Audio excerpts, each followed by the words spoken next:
El título del mensaje del día de hoy es El amor de Cristo. La lectura bíblica central es Efesios capítulo 3 del 14 al 21. ¿Ya? La lectura complementaria, Primera Reyes 8 del 54 al 61. El texto bíblico central de Efesios 3 es el versículo 18 que nos dice: sean ustedes plenamente capaces de comprender con todos los santos cuál es la anchura, la longitud, la profundidad y la altura del amor de Cristo. Bien, vamos a comenzar. Como una introducción vamos a recordar acerca de lo que se habló la semana pasada, un breve resumen. ¿Por qué? Porque como ustedes habrán notado, en el versículo 14 comienza, como hemos visto en las anteriores predicaciones, dice: por eso yo me arrodillo delante del Padre y de nuestro Señor Jesucristo. Cuando alguien nos dice por esto yo hago esto, tú tienes que saber ¿no? cuál es la razón por la cual esta persona está doblando sus rodillas. Y eso se ha hablado la semana pasada, la razón por la cual Pablo se postra delante de Dios.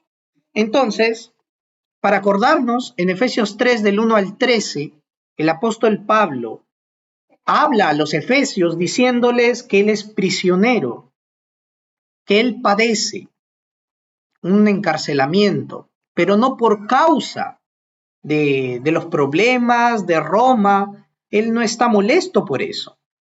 Él no está hastiado a pesar de las pruebas, sino que él las abraza.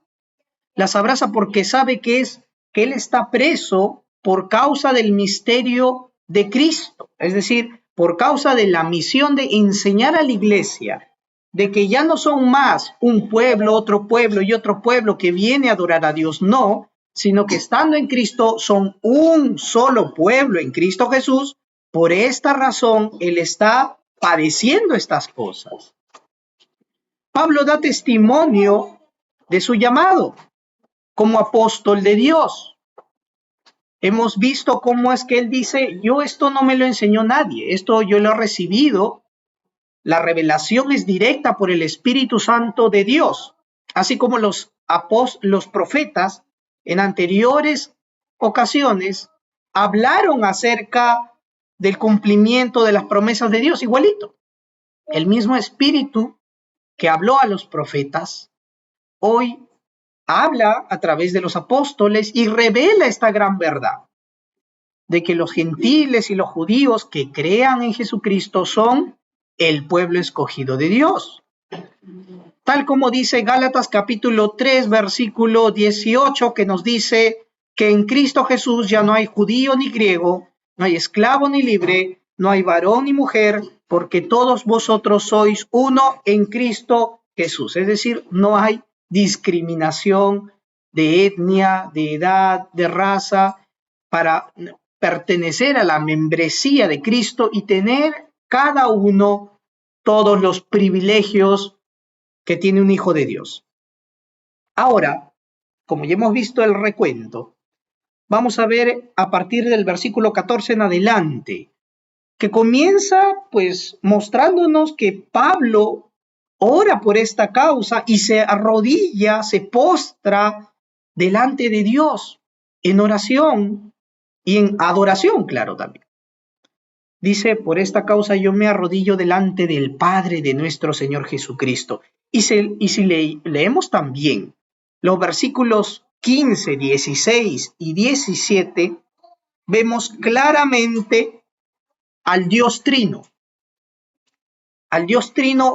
revelándonos y habiendo obrado a través de la historia para darnos esta gran noticia. En el versículo 14 aparece el Padre de nuestro Señor Jesucristo. En el versículo 16 dice: para que por su Espíritu, conforme a las riquezas de su gloria, los fortalezca interiormente con poder. Ahí está el Espíritu Santo. Versículo 17: para que por la fe en Cristo habite en sus corazones y para que arraigados y cimentados en amor. Ahí está Jesucristo. Vemos a la Trinidad de Dios ahí. Y lo que nos llama la atención es claramente la actitud que Pablo muestra cuando dice, por esta razón yo me quiebro y doblo rodillas y adoro al Señor. Hermanos, ¿qué actitud optamos cuando nos presentamos delante de Dios? Cuando estamos en el culto, cuando venimos incluso al culto, ¿cuál debe ser la actitud de nuestros corazones? Debe ser una actitud de humildad, de reverencia ante Él. La iglesia, cuando uno piensa venir a la iglesia, no venimos pensando que vamos solamente a conversar con alguien o a socializar. La iglesia no es un club social de creyentes, tampoco la iglesia es una reunión de personas que buscan sentirse bien emocionalmente con palabras bonitas o promesas. A la iglesia venimos para adorar al Dios verdadero y único y trino.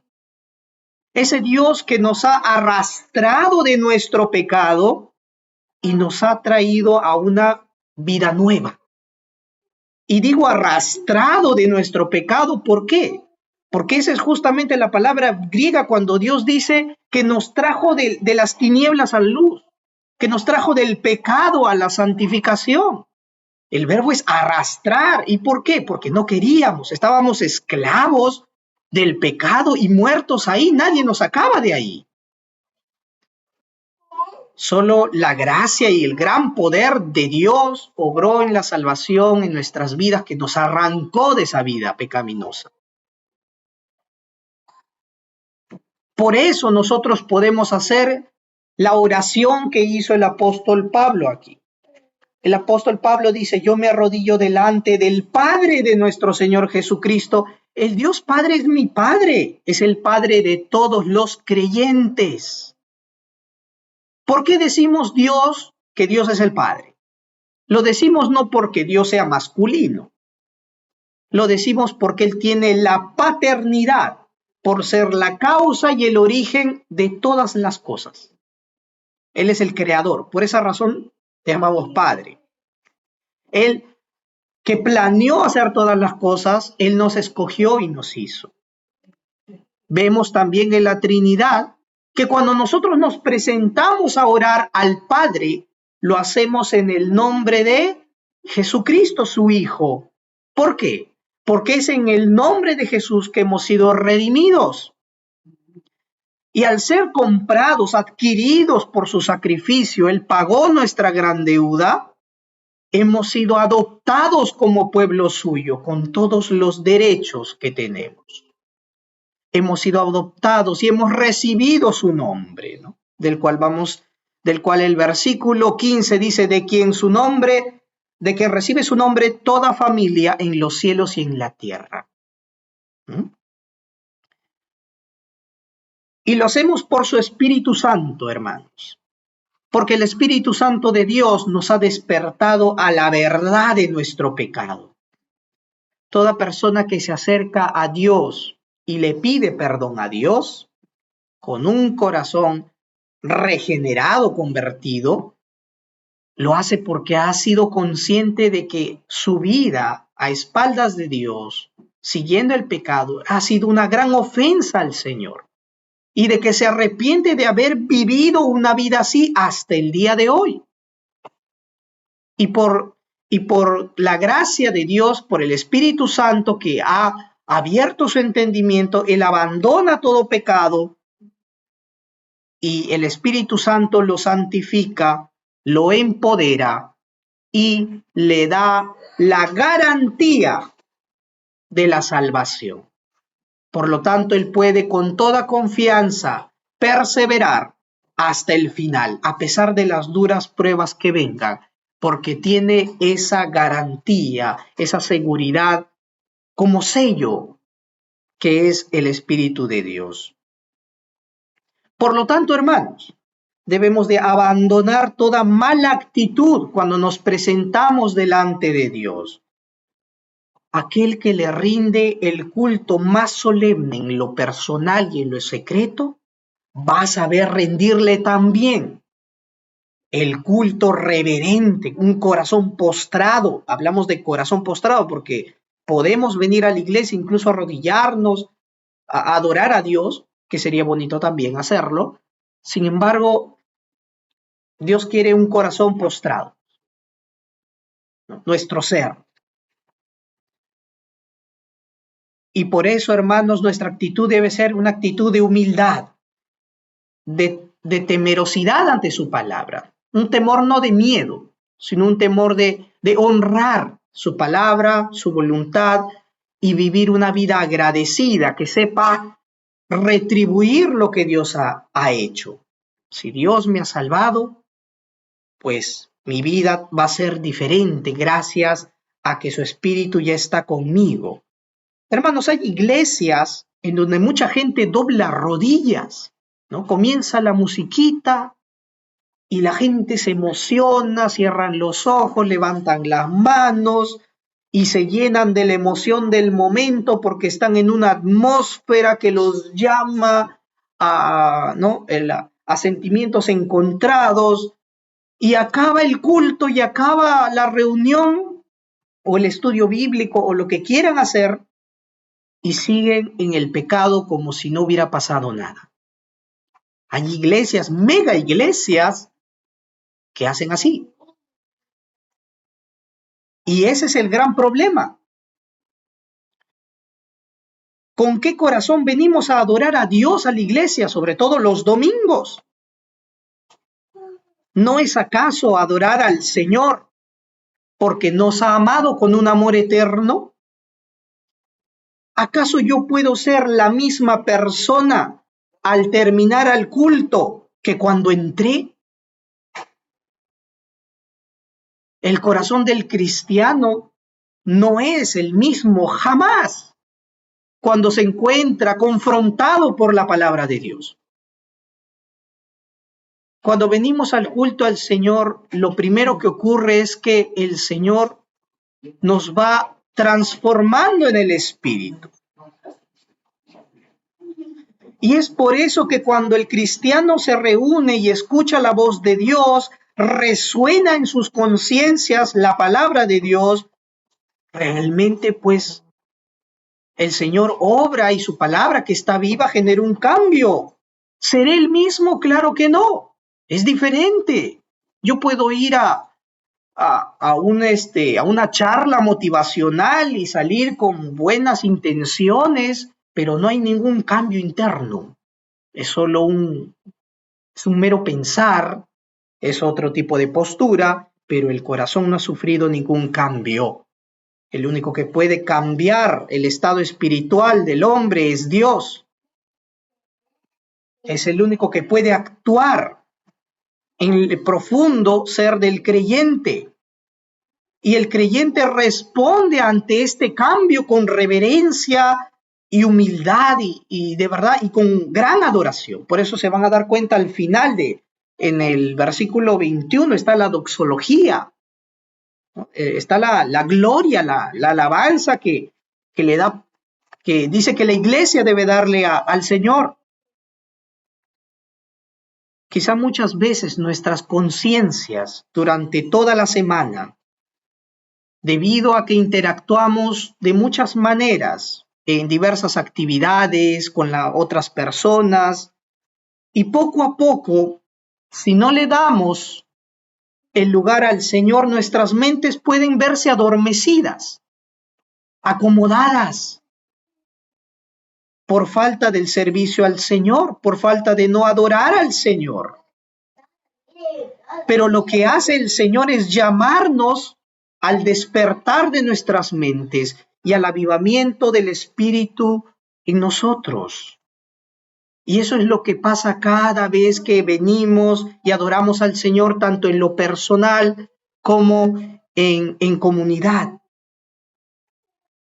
Hermanos, en el Antiguo Testamento se ha leído Primera de Reyes 8, del 54, me quiero enfocar, pero es en la parte donde una vez que se termina de construir el templo en Jerusalén, el rey Salomón convoca a todos los israelitas, todas las autoridades y comienza a hacer la dedicación al templo de Dios.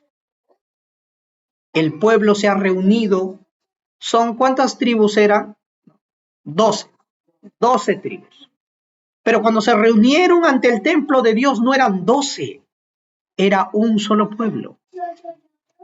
Quizá en su momento unas tribus eran más que otras, tenían más población que otras, mejores recursos que otras geográficamente, pero ahí todo eso no importaba.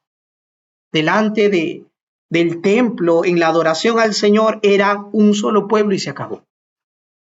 Todos adoraban al Señor. Y voy a leerles desde el versículo 27, voy a leer algunos fragmentos porque el texto es amplio.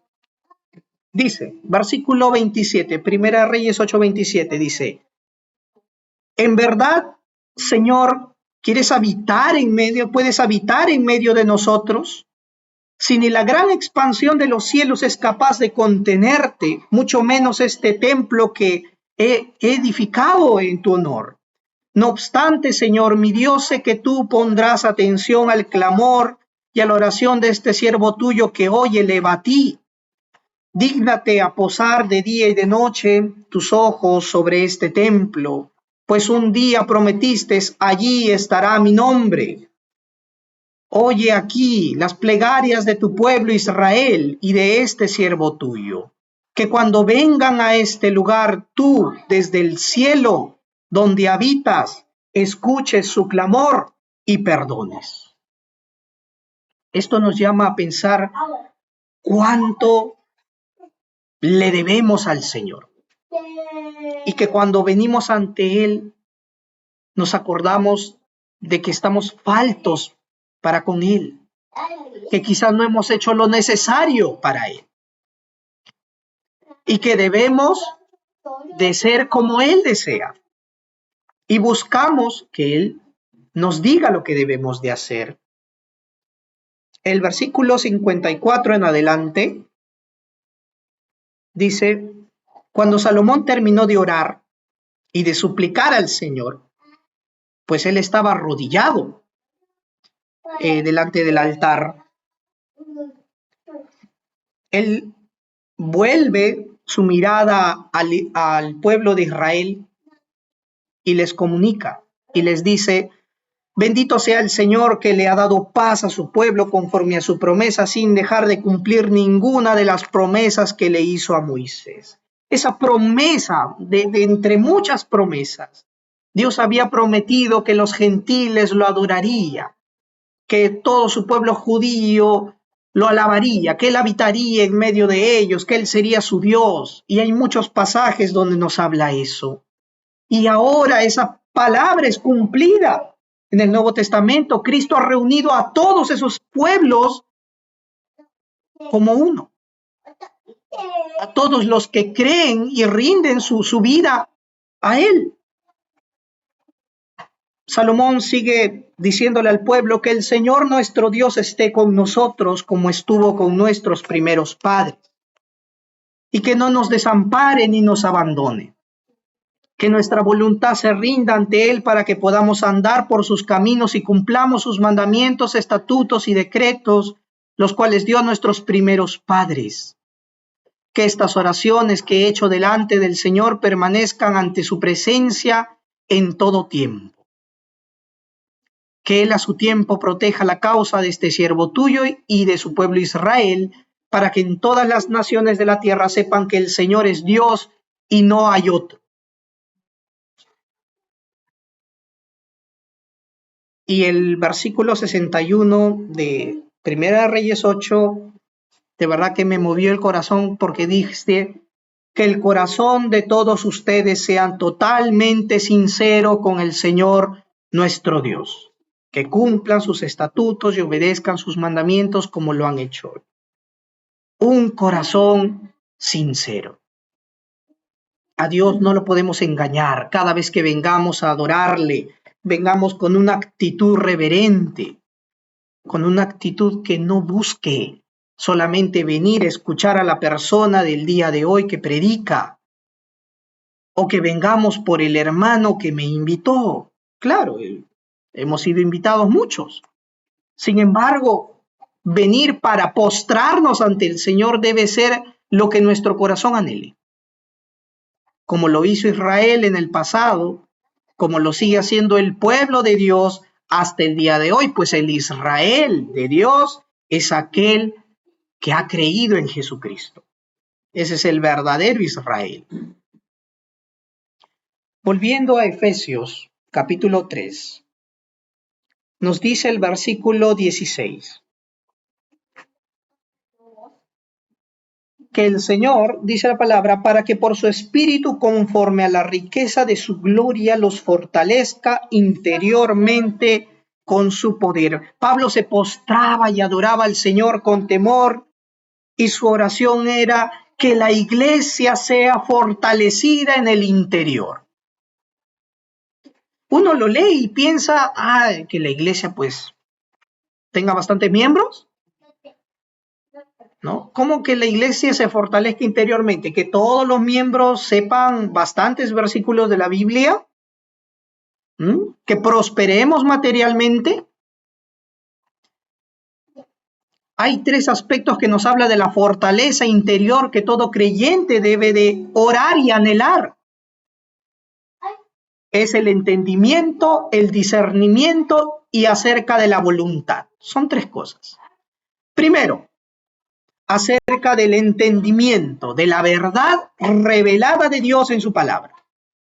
Toda iglesia no solamente tiene que buscar saber las cosas de la Biblia, saberlas porque la leemos, sino entender lo que el Señor nos quiere hablar. Es decir, Dios dijo esto, pero esto lo dijo hace muchos siglos, muchos años.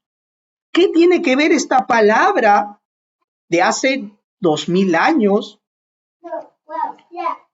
siglo XXI, 2023? ¿Qué tiene que ver esto conmigo?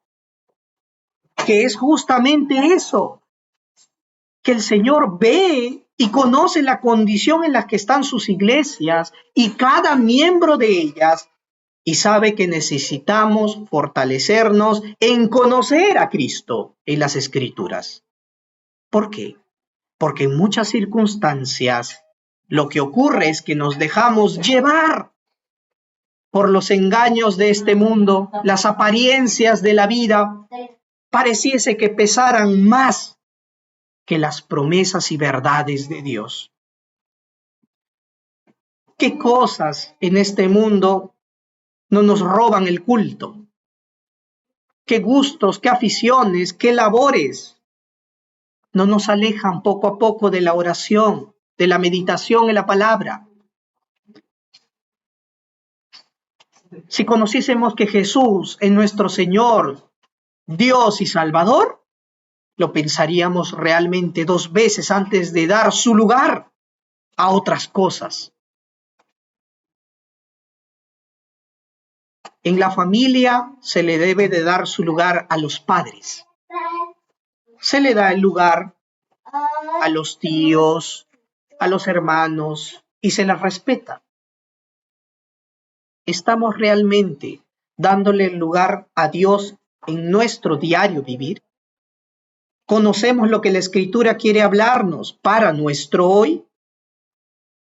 Si el Señor pide que tú te postres y le adores con un corazón sincero y no fingido, porque muchos podemos venir a la iglesia pensando de que nuestra semana, porque yo he leído la Biblia, soy el mejor cristiano. Pero si nos confrontamos nuestro corazón a la palabra, nos vamos a dar cuenta de cómo estoy delante de Dios. Cristo Jesús, que está en la Biblia, debe ser nuestro modelo a seguir. El segundo punto nos habla acerca del discernimiento. Fortalezcámonos entonces en el discernimiento, hermanos, en tener una conciencia despierta. ¿Para qué? Para diferenciar lo malo de lo bueno. En esta época, tanto como en la época pues del apóstol Pablo, era muy difícil diferenciar lo malo de lo bueno. porque en la época del Nuevo Testamento, sobre todo de las misiones, los cristianos vivían en medio de un entorno inmoral, en medio de prácticas pecaminosas que eran legales. Bueno, ahora nuestra sociedad no es tan fuerte, pero allá sí era muy fuerte esto. Tanto de que incluso la idolatría, las carnes que eran para la adoración, y como sobraba bastante, lo vendían al mercado, ¿no? Y aprovechaban la carne, ¿no? No se perdía la carne, y entre muchos aspectos, ¿ah?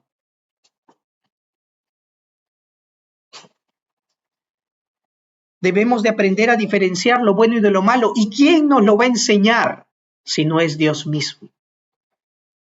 Cuanto más escudriñemos su palabra, más el Señor nos va a abrir la luz de nuestros ojos, nos va a hacer más sensibles ante el pecado, porque permitimos pecados en nuestra vida que no debemos de permitir. Podemos venir al culto, un check de bien, pero quizá en la semana hemos permitido una que otra mentira. Una mentira blanca, una mentira piadosa, y lo marco check, como si fuera algo bueno o algo pasable, cuando sabemos que es pecado. Y eso es con la mentira, imagínense con los demás pecados, ¿no? Y los demás aspectos, quizá en el trabajo, quizá con la familia y muchas cosas. Que oremos pidiendo ser sensibles más al pecado para evitar eso. Y también por sobre todo, primero, para no ofender a Dios. Porque podemos cuidarnos de ofender a nuestro prójimo y tratarnos bien. Pero primeramente debemos de cuidarnos de no ofender a Dios. Todo pecado, aun pecado que se hace contra mi hermano, ofende primeramente a Dios. Y muchos de ellos, lamentablemente, son para satisfacer nuestros deseos de la carne. Hay muchas cosas que queremos hacer, pero que Dios pone un freno. Parejas con las que uno quisiera estar, prácticas que uno quisiera hacer, quizá a uno le gusta fumar, a otro le gusta hacer otras cosas, cosas que la Biblia prohíbe.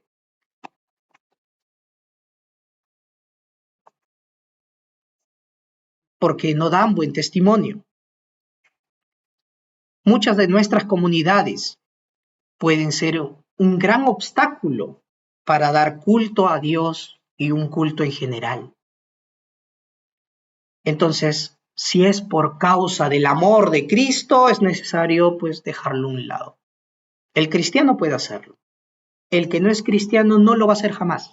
Así venga a la iglesia. ¿Por qué? Porque el rey de su vida es él y no Dios. Y tercero, nos habla acerca de la voluntad. Es decir, el cristiano debe de fortalecerse interiormente para tener dominio sobre su voluntad. ¿Cuántas cosas nos dominan? ¿A cuántas cosas cedemos? No importa si soy el mejor pastor del universo. Si yo no me fortalezco en la palabra de nuestro Señor, la primera tentación nos tumba. Recordemos que uno de nuestros enemigos que va a estar con nosotros hasta el día del Señor, hasta el día de su venida, es nuestra carne. Y no hablo del cuerpo, hablo de la naturaleza pecaminosa que está en nosotros. Esa naturaleza caída es como un traidor que está dentro de nosotros esperando una oportunidad para vendernos, entregarnos al pecado. Así como dicen, ¿no? A tus amigos cerca, a tus enemigos aún más cerca, pues este enemigo está en nosotros.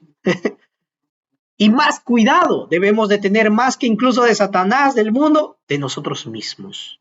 Porque podemos llegar a engañarnos a nosotros mismos, a ser autocomplacientes con nuestra propia manera de pensar y vivir, como lo hacía Sansón, por ejemplo. Ustedes ya conocen Sansón y muchos otros personajes de la Biblia que cedieron. y se autoengañaban, hasta que la palabra de Dios los confrontó y cayeron rendidos en arrepentimiento ante Él. ¿Estamos orando entonces por estas cosas? ¿Postrados reverentemente ante el Señor, de quien hemos recibido su nombre y que recibe su nombre todas las familias de la tierra? En los corazones de los creyentes ha sido implantada la nueva vida que ha nacido gracias al Señor. Y lo que el Señor graba en tu corazón se va a esparcir en todas las áreas de tu vida. Versículo 18 dice: sean ustedes plenamente capaces de comprender con todos los santos cuál es la anchura, la longitud, la profundidad, la altura del amor de Cristo. Y cuando uno lee este versículo, pareciese que Pablo se está volviendo medio arquitecto, así medio albañil, diciendo lo alto, lo largo, lo profundo, lo ancho, parece una construcción, ¿no es cierto? Y nos pareciese pues que hay un enigma aquí. Sin embargo, hermanos, la expresión de cuán alto, cuán ancho, cuán largo, cuán profundo es el amor que nos tiene Dios está plasmada en el sacrificio de Jesús en la cruz. Y lo que Pablo quiere llevar no solamente a los efesios, sino a toda la iglesia del primer siglo en su momento y a todos los creyentes, es al amor de Cristo. No al amor de Pablo, no al amor de la iglesia de Éfeso, al amor de Cristo. Y que todo creyente entiende este amor leyéndolo en las escrituras, en los evangelios, lo que el Señor hizo por nosotros. Por eso vamos a comenzar explicando cada uno de estos aspectos. La anchura. Pablo dice, yo quiero que plenamente entiendan la anchura del amor de Cristo, que cada día crezcan en este entendimiento. Viene de la palabra anchura, platós, que habla de amplitud o de una gran extensión. Y a esto se refiere cuán ancho es el amor de Dios que llega a alcanzar a otros. Para darnos una idea, pues el Señor Jesús murió pues crucificado, ¿no? Los brazos extendidos, para llegar tanto a unos como a otros. Podemos darnos una idea de eso. El amor del Señor es tan amplio que cubre a todos los habitantes de la tierra. Cristo murió y murió por toda la humanidad, para que todos pudieran tener acceso a Él. Ese es su amor, su obra salvadora, ¿no?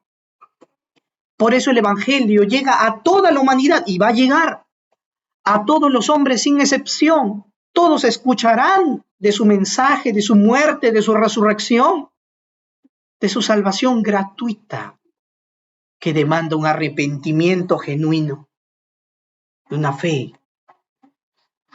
Pero sabemos que no todos responderán a este llamado, porque la eficacia de su obra se cumple solamente en los que le creen. Está abierto para todos y va a ser eficaz solo a los que vengan a Él. El apóstol Pablo, que había escuchado del Señor Jesucristo, y pienso que todos los apóstoles, cuando se predicaba la palabra del Señor, nosotros leemos lo que hizo Jesús en su ministerio. Jesús predicó a pobres, a enfermos, a ricos, a simples, a samaritanos, a prosélitos, a romanos. Les habló la palabra de Dios a cada uno de ellos, es decir, su amor llegaba a todos ellos. Incluso les exhortaba a sus propios enemigos. Les hacía llegar esto. Tanta fue la anchura de su amor que por ese ladrón que ya no tenía esperanza, que estaba ya a punto de morir en la cruz, llegó hasta su costado.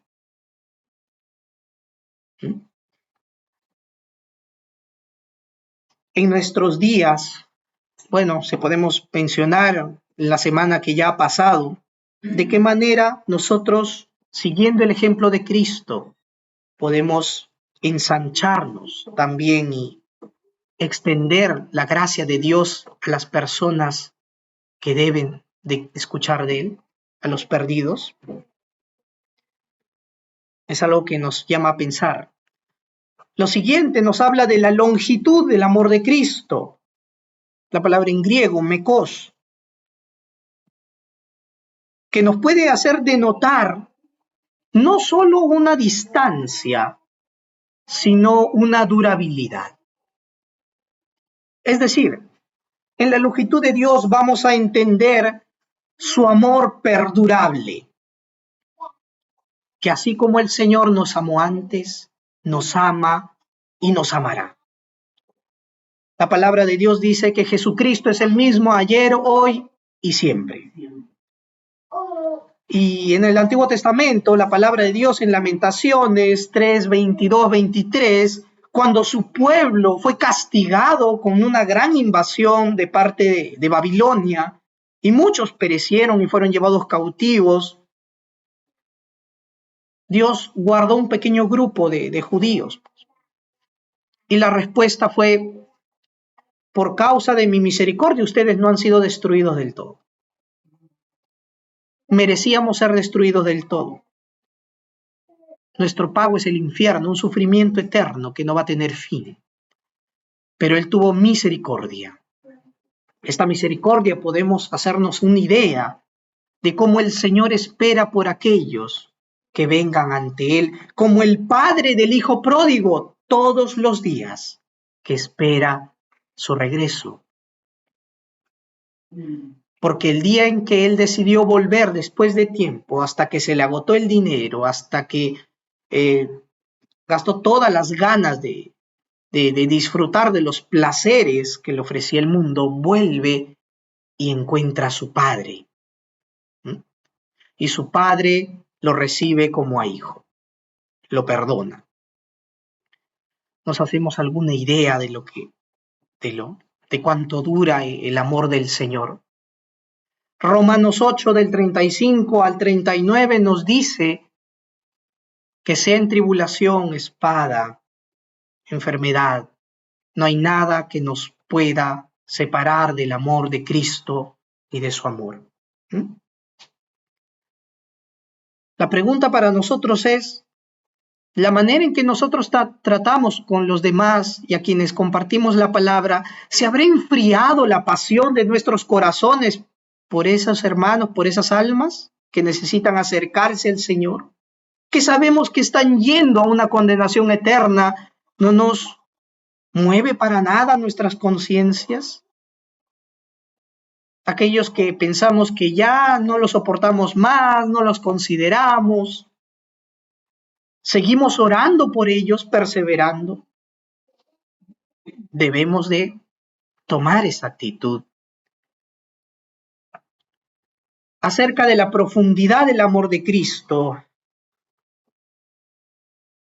esta profundidad del amor que hizo que Dios mismo, en su gloria eterna, en toda su majestad en el cielo, dejara el cielo y viniese como un hombre a esta tierra. Nada puede compararse, y es un gran misterio cuando el Señor dice, pues se despojó de sí mismo y vino a este mundo.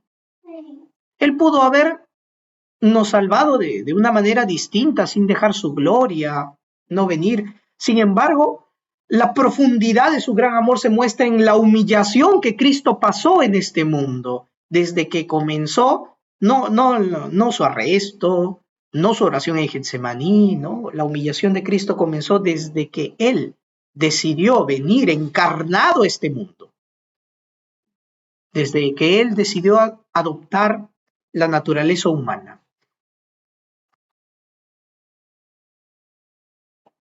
¿Qué es lo peor a lo que se le pudiera asociar a Dios? El pecado, ¿es cierto? Gálatas 3:23 nos dice que Dios fue crucificado, que Él se hizo maldición por el pecado, para quitar la maldición de Dios sobre nuestras vidas. Él tomó nuestro lugar para que fuésemos justificados. Filipenses 2:8, se despojó a sí mismo haciéndose siervo. Y él dijo, yo he venido a servir y a dar mi vida en rescate por muchos. Y hay que aclarar que cuando el Señor vino y se despojó de sí mismo, no está diciendo que dejó de ser Dios, no dejó ningún atributo de su divinidad, ni ninguna perfección de su ser, sino que Él automáticamente se despojó de ejercer estas mismas perfecciones, limitándose en su humanidad. El Señor estaría en todo lugar, pero cuando Cristo estaba en la tierra, estaba en un solo lugar. Él se limita a sí mismo, viniendo en calidad de siervo. Dios no puede morir, pero adoptó la humanidad para que su humanidad muriera en la cruz, mas no su divinidad, para que así sea efectiva con su muerte nuestra salvación. ¿De qué forma estamos dispuestos a despojarnos de nuestras comodidades y venir a ser siervos de los demás? ¿Queremos solamente predicar? ¿No? En mi caso, ¿queremos solo predicar y no servir a los demás? ¿Estamos dispuestos a hacer sacrificios por amor a otros? La iglesia de Éfeso, primeramente porque fue escrita a ellos y después a todas las iglesias, es un llamado a todos nosotros. Y la altura de Dios, que nos habla de cuán alto y sublime es Dios, ¿no? Uno puede decir, claro, Dios es inmenso, Dios sublime, imagínate, pues Él es excelso sobre todo, ¿no? Mencionamos a Dios y de frente levantamos la mirada al cielo. Pero lo que Cristo, el amor de Cristo, lo que hizo es tomar al más vil y miserable de los pecadores, hundido en el lugar de la muerte, porque cuando uno muere, ¿qué hace? Te sepultan, ¿verdad? El estado espiritual del hombre estaba hasta lo más profundo de la vileza. Nadie podía rescatarlo de ahí. Alguien tiene que bajar para sacarlo de ahí. Cristo Jesús hizo justamente eso. Sacó al hombre de las profundidades de su pecado, de su muerte, con su resurrección. Un cadáver. Él vino y dio vida. Y no solamente nos resucitó creyendo en Él, sino que también nos eleva. Porque no solamente somos criaturas de Dios, sino que nos pone en lo alto. Efesios 2 dice que estamos sentados en lugares celestiales con Cristo Jesús. Entonces, Él nos eleva hasta el cielo, hasta el puesto de ser coherederos con Cristo. Es un gran privilegio. Hay veces uno no sabe ni siquiera lo que significa tener el derecho de ser llamado hijo de Dios. Nuestros ojos se abrirán cada vez más cuando leemos más la Biblia. Entonces, así como Jesús oró por sus discípulos antes de ir a la cruz, oró su sangre, ¿no?, en el huerto de Getsemaní, y oró pidiéndole al Padre, diciendo, Señor, cuando yo esté en mi gloria, que también ellos que han creído en mí estén conmigo. Es el Señor quien nos eleva a las alturas y nos pone en su mesa. La gente, muchas personas, ¿qué nos motiva, no? ¿Qué nos motiva a despertarnos cada día, no?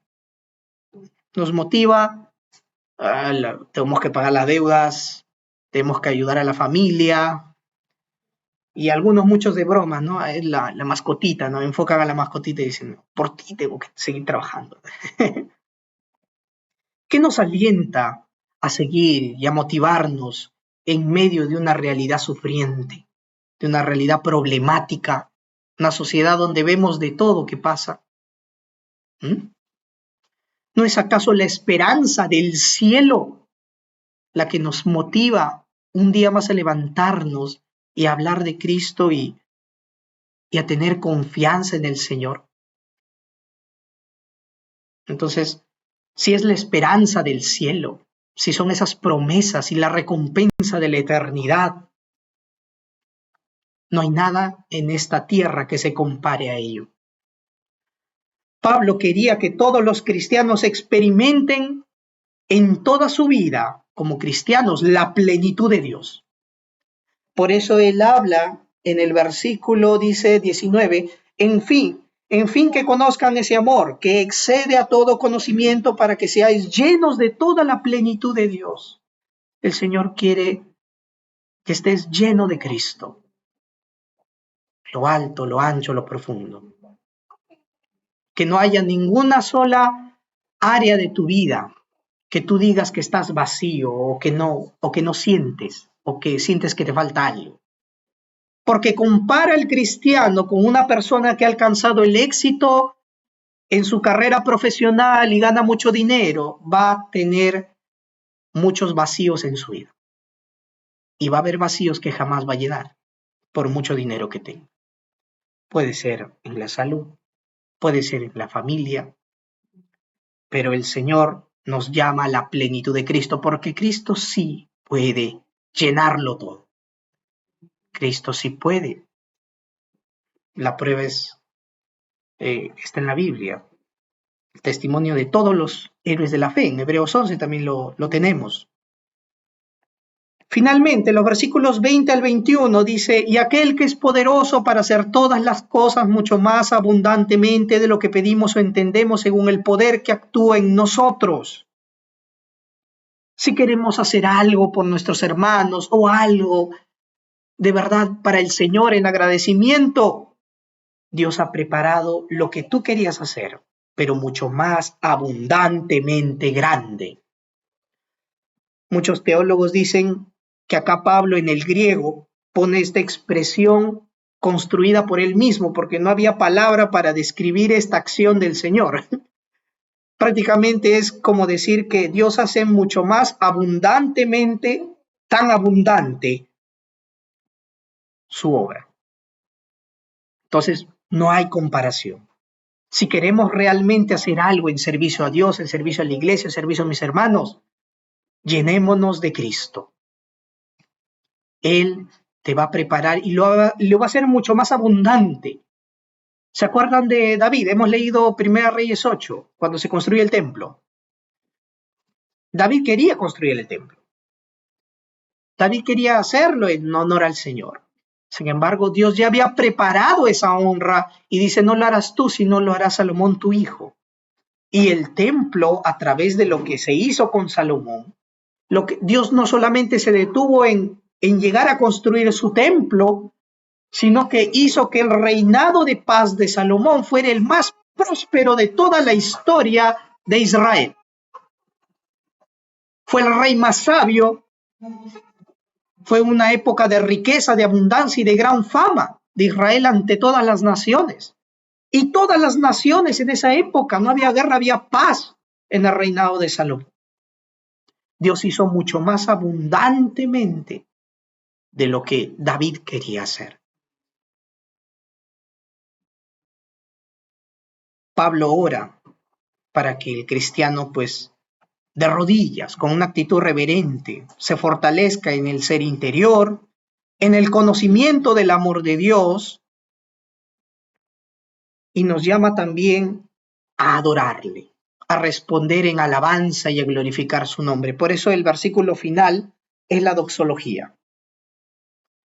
A Él sea la gloria en la iglesia en Cristo Jesús por todas las edades, por todos los siglos de los siglos. Amén.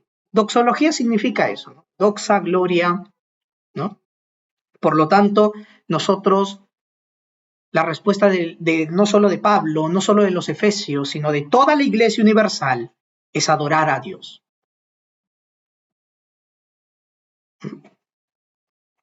Logía, no creo que no les mencioné esto, ¿no? Doxa, gloria, logía muchos recordamos por los estudios, dice estudio, tratado, pero también viene de logos, palabra. Entonces, palabras de gloria, alabanza, ¿no? Pocas palabras. La iglesia que camina en el propósito eterno de Dios y se fortalece a sí misma y transmite el amor de Dios, lo va a glorificar siempre. Vamos a orar, hermanos. Vamos a orar. Dios bendito, Padre Celestial, te damos gracias. Bendito Señor, oramos para que seas tú obrando en nosotros con tu gran poder, con tu palabra perfecta y poderosa y santa. Oramos, Señor, no buscando lo que otros buscan solamente en adoración o al venir al culto, solo escuchar una mera palabra. Queremos una vida transformada, cada día más a semejanza tuya. Doblar nuestras rodillas, vivir una vida de adoración de manera sincera, que la adoración que te damos los 6 días de la semana, el 7º día sea confirmado en comunidad. Aquellos que no están adorando al Señor durante los días de la semana, es poco probable, casi poco probable, de que adoren al Señor con un corazón sincero el día de culto. Oramos, Señor, porque no queremos venir con una actitud falsa, sino con una actitud reverente, una actitud sincera que se postra delante de ti, que postra no sus rodillas solamente, sino el corazón. Y que queremos que seas tú, con tu Espíritu Santo, obrando en nosotros. Que ese amor de Cristo, que excede a todo nuestro entendimiento, lo alto, lo ancho, lo profundo del Señor, lo largo, que podamos ser capaces de ir entendiéndolo a medida que escudriñamos tu palabra y poniéndolo por obra. Oramos pidiéndotelo en el nombre de tu Santo Hijo Jesucristo. Amén.